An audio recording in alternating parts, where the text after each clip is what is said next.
میرے بھائی نے جو شکایت کی ہے نا کہ غیر ذمہ دار جو واعظین اور ہیں نا اس طرح کے پرچار کرنے والے، ان کی باتوں سے رہی صحیح کثر بھی پوری ہو رہی ہے۔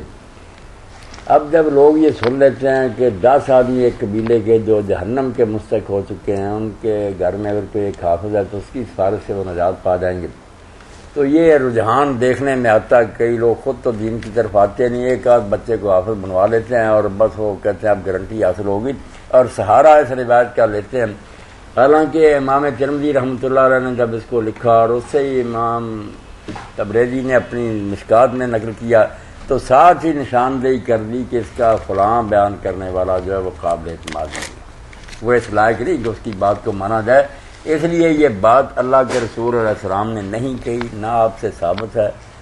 بیان کرنے والوں کو چاہیے کہ وہ اللہ کے رسول علیہ السلام کا یہ فرمان اپنے سامنے ہمیشہ رکھیں کہ جس نے میرا نام لے کر کوئی ایسی بات کہی جو میں نے نہیں کہی، بے شک وہ نیک نیتی سے کہہ رہا ہوں مگر خطرہ ہے فلیتبوأ مقعدہ من النار، وہ دوزخ میں اپنا ٹھکانہ جو ہے نا ابھی سے ڈھونڈ لے۔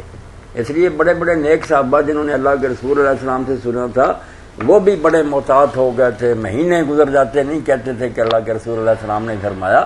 یہ عام بات تو نہیں کہ ایرے گرے کی معاذ اللہ بات ہے، اللہ کے رسول کا فرمان جو قرآن کے برابر اس کا درجہ، اس لیے اس میں لاپرواہی نہیں ہونی چاہیے۔ پوری احتیاط کے ساتھ، چھان بین کے ساتھ جب ثابت ہو کہ یہ روایت بالکل صحیح اور ثابت ہے، وہ آپ کا نام لے کر بیان کرنی چاہیے۔ تو یہ حافظ والی روایت بالکل غلط ہے، کوئی حقیقت نہیں ہے اس کی۔